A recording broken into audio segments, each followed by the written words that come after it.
All right, radio listeners, today we're talking with a return guest in Robert Nowland. Robert is the director of the Kansas Family Policy Council. And Robert, we'd like to welcome you back to the Conscience of Kansas radio program. Thank you, Paul. It's very good to join you and your listeners today. Well, there's a lot of interesting things happening across the state, and the Kansas Family Policy Council has been working with a lot of great folks in our state, and we want to cover several of the different issues and things happening. First, I want to talk a little bit about this Chick-fil-A thing. It's been a big issue in the national media. I've talked a little bit about some of the things in Kansas, especially things happening at Wichita State University and the University of Kansas. I attended Wichita State University myself and know that university, and I was following up on some of the information that you guys have at your website, and it appears that there is a group of folks that are wanting to try to kick Chick-fil-A out of the University of Kansas and Wichita State University. Could you talk a little bit about that? Sure. As everyone knows, Chick-fil-A came under fire earlier this summer when one of the leaders of the corporation expressed his support of marriage between one man and one woman. And many people saw it on the news. Many people know that August 1st was Chick-fil-A Appreciation Day. Mm-hmm. And many of us took the opportunity to go there if we live near one. Now, the other side of the argument is that at the Wichita State University and University of Kansas, both student unions have a Chick-fil-A outlet in the building. And there's a couple of student groups that have taken the initiative to begin their own petitions to try to force Chick-fil-A off of both campuses. We believe, obviously, that Chick-fil-A is a legitimate business. They have the right to do business anywhere it's legal to do so. And to malign them because of this view that was expressed by one of the leaders doesn't seem right. So we have initiated our own petition on our webpage, and you can go there and sign on in support of Chick-fil-A remaining on both campuses. We eventually will turn those into the university leaders, and we're also going to let Chick-fil-A know that we have done this, and we'll pass the information on to them as well. We see this as, in some sense, it's a freedom of speech issue, that this gentleman said this. It's nothing that is out of the ordinary. Most Americans believe what he said, and to take him to task for it just seems a little bit beyond the pale here. Well, and it seems like hypocrisy to me, especially with the big push that we see here in the state of Kansas, this idea that's being forwarded, this narrative included in these anti-discrimination ordinances that we're going to talk about in just a minute. You hear folks that want to push what I call the homosexual agenda. They say that we're not getting a fair shake. We're not being treated properly. We're being oppressed. We're being discriminated against. We want to force through law there to be tolerance of what we want. And then you look at somebody that may have a contrary opinion. And if anybody watched the Dan Cathy interview where he talked about his belief, I mean, it was benign. He just said, hey, this is what I believe. And it is what the majority of folks I believe in this country believe. But, it's simply a difference of opinion. And the idea that, we're not just going to say we disagree with him or try to bring a cogent argument or ask for a debate. Let's shut him down. Let's run him out of business. Let's, destroy his livelihood in this company that he's created. Man, Ron, that seems like hypocrisy. It is. And, just to draw a parallel, we saw in California, at one point in time, the Proposition 8 supporters' names were released. And we saw much of the same thing happening at different businesses in California. They were protested. They were going to be driven out of business because they were intolerant of the view of supporting traditional marriage between one man and one woman. It just does smack of hypocrisy. It's exactly what you said. Yeah, and I'm glad that you're doing something to try to show an opposing view here and actually stand up and support them. Give folks your website if they want to go and sign that petition. Absolutely. Our website is Kansas FPC. That's frankpaulcharlie.com. Or you can just Google Kansas Family Policy Council, and our webpage will come up in your search. And the petitions for both universities are at the top right-hand corner of our webpage, and anyone is free to go on and sign that. And like I said, we'll be letting the universities and Chick-fil-A know in a few weeks, maybe a month or so, what we've done here. That's good. And I'm glad you're doing that. Another item I want to talk about that is very important is the petitions to get an election opportunity for Kansans to be able to vote on these anti-discrimination ordinances that have been popping up everywhere. Tell us, what is the current state of those petitions in Hutchinson and in Salina and anywhere else you want to talk about? Sure. I'll talk about Salina first. Hutchinson's a little bit complicated, so we'll talk about Salina first. Okay. As many of your listeners know, the Salina City Commission passed an ordinance granting new protections based on sexual orientation and gender identity. And we had been working on this throughout the spring and the summer. There were many, many hearings and meetings and deliberations, and ultimately this council did pass it by a vote of 3-2. We had a good group of folks in Salina who wanted to go to work on this, and we had decided to initiate an official protest petition seeking to repeal this or force it onto the ballot in November. And I can tell you from the very first meeting in Salina, almost every single person from Salina who spoke said this needs to come before the voters. So we've picked up the ball, and we have done a petition. We worked through the summer. We had about 75 volunteers out gathering signatures in all that heat. You know, Salina was one of the hottest places in the nation a couple days this summer. I hear that.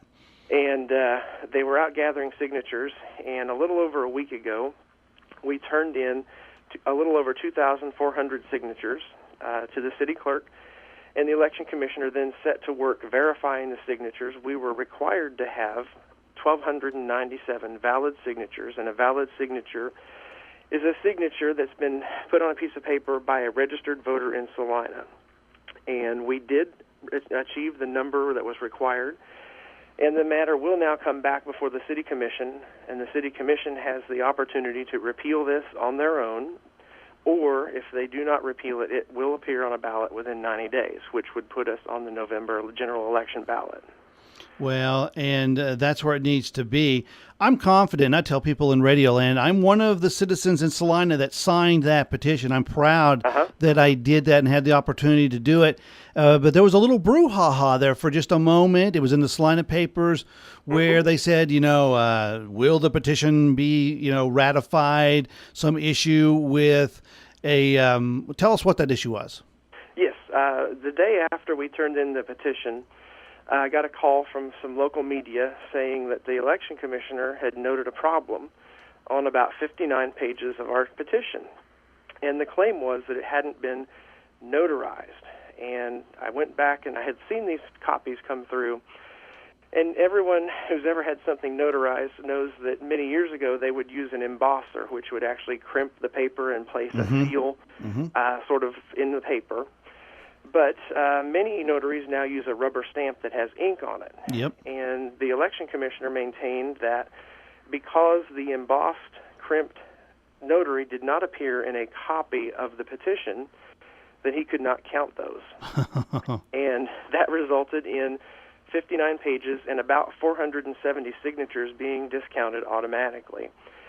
We did look into this. We talked to some attorneys. We were trying to figure out what we needed to do. And we even got word back from the Secretary of State this week, it was after the fact, that notaries are supposed to put a pencil or something over the top of that seal so that it can show up in a copy. Ultimately, our petition passed. It was granted enough. It was deemed to have enough signatures without those counting, so we didn't pursue any action there. But when you have a petition like that and 400 signatures are discounted automatically, you had a certain amount built in there as an insurance policy, and that kind of eats into that. But we knew we had about 1,000, over 1,000 more than we needed, and in the end we turned out to be just fine. Yeah, well, that's good. And, Robert, I was a notary for, 7 or 8 years, but really, I'd say a recent notary in time, probably starting in 1998 or so. And when they gave us all of your notary kit stuff, my notary system didn't come with the crimper. It came with the regular stamp. And so I think that's a little hinky there. And I wonder if the scrutiny being given to this petition is special. And I guess it's not going to matter in the long run, but I'm glad that there were extra signatures there to take care of that. And I think maybe that shows people that may be on the fence of this or wondering what's going on, that there's a lot of support for this going to a vote to be able to get that many signatures. Yes. And I would note, regarding notary, they were in fact notarized properly. It was a technical issue which could have been debated further if we needed to, but we didn't. But you're right. The fact that we had that many signatures, and it was just volunteers who would go out to a park or they would sit on a street corner and gather signatures, and they did it, and it came in, and we had more than enough. And I think it's interesting, and I've met several of the folks that are out there in the heat, as you're saying, doing what is a legal process, is that Salina was not completely void of violence, really, Right. in trying to collect this petition. And it's worthy of note.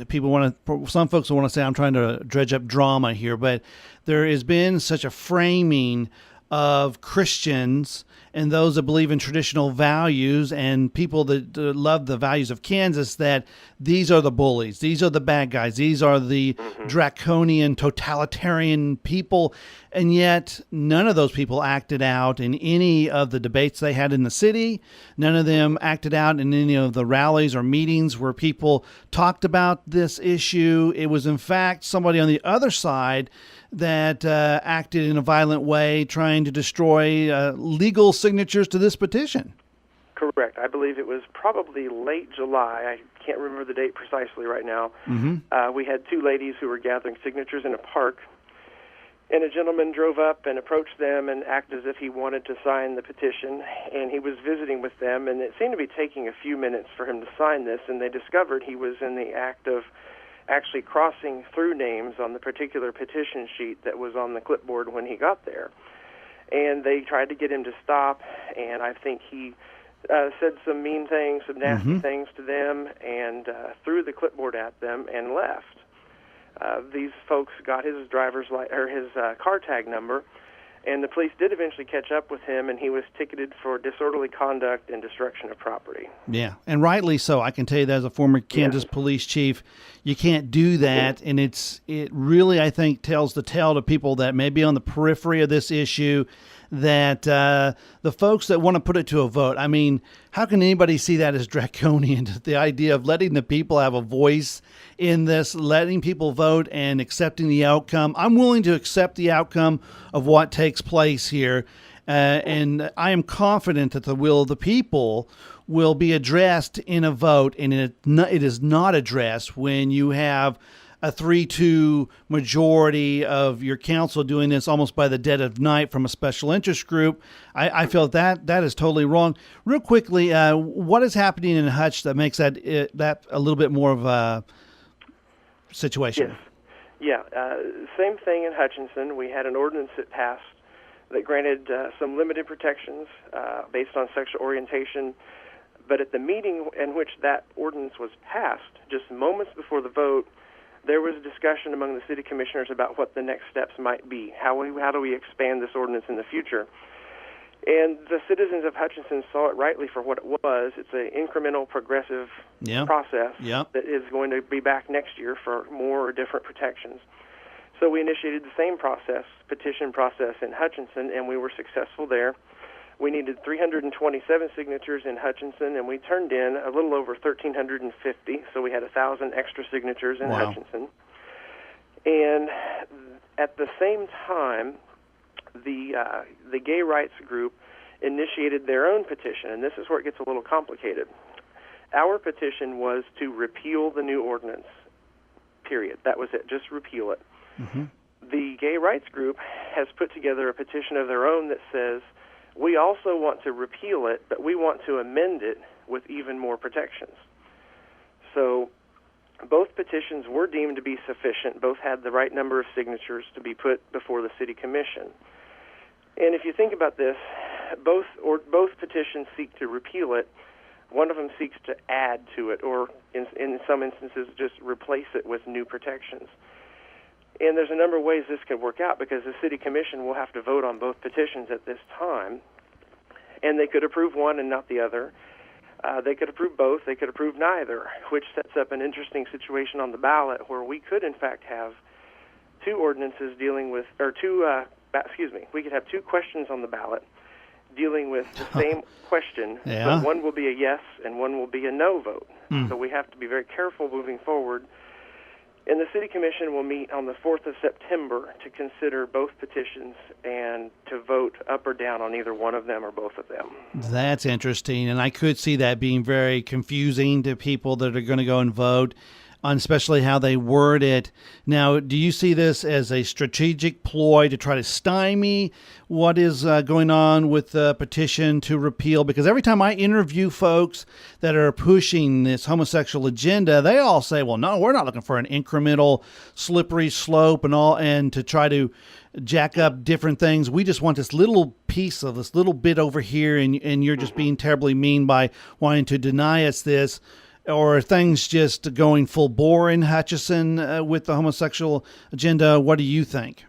Well, I do think, first of all, it was a tactical move on their part. Their petition could simply have been for a new ordinance. However, they crafted it to be a repeal as well, which further confuses the matter and means we have to do a good job of educating voters so they know which question means which outcome on the ballot. And I would add that the incremental nature of this thing can be addressed by looking at other things that happen around the country. And I don't have a list in front of me, but the county of Montgomery County, Maryland, I believe, has implemented, I think, 16 different protected classes as of now. And it all started with a very small set of protections a few years ago. But the reason I bring it up is you have 16 protected classes. And, everyone has some protection or another, and it's just part of the incremental nature of the progressive movement here that we see coming along, starting with a very small type of protection. Right, and we can have 16,000 protected groups. I mean, it's limitless if you want to start doing that. And it's very interesting. And Robert Nowland, could you give folks the website again if folks want to go there? And I would recommend that after you hear the website for the Kansas Family Policy Council, that you get on their mailer so you can get the updates. It keeps me in the loop. And I've got agents and people helping me stay in the loop, and I still get a great benefit. So give folks that website again. Sure. Our main website is kansasfpc.com, and all of our ordinance information is at a different website called Awaken Kansas. We have information on Hutchinson and Salina. We've detailed the steps the City Commission has taken to get us to where we are today. There are links to the petitions on there. We're not collecting signatures now, but we left them up there so people can look at them if they want to. But awakenkansas.com is where you're going to find all the information regarding these ordinances. And, the next step for us is to plan the campaign to let people know what's happening here. And we're going to reach out to people who signed the petition. We're going to be reaching out to people in both cities to help raise some money because it's going to cost a little bit of money to get the message out there. We're going to do yard signs and radio commercials. Oh, great. The whole gamut will be in play here once we get moving, but we have to raise some money to do that. And the money we raise will be all we have to make these things work. Yeah, and I would tell people that are either listening to the radio program or watching the video portion of this interview is that you got to get involved if you want to have an impact on society and what's taking place in Kansas. We see those that want to push an agenda that's counter to what most people's Christian beliefs are, certainly those that believe in traditional values, and there's going to be a winner and there's going to be a loser in this battle. It's not that the folks that are standing up for biblical beliefs, hate people that are different than them. That's not the case at all. That's what's being framed. But what is a belief is that there are some values that are worth standing up for, and we're seeing those values, long-standing traditional values in Kansas, just being turned on their head. And I think that this vote in Salina is going to show people, and I think the same thing in Hutch, when it gets to the people and they get to vote, you're going to see an overwhelming turnout. And I want to keep people fired up to be ready to go and vote. I will be voting there, and they should do the same. And Robert Nowland, Director of the Kansas Family Policy Council, as always, we want to thank you so much for your time. Look forward to talking to you in the future and getting further updates in this continual battle for Christian values and traditional values here in the state of Kansas. Yes, Paul, I appreciate being with you today, and we'll share information as it becomes available as we move forward. All right, Robert, you have a great day. Thank you so much. All right. Thank you, Paul. Bye-bye.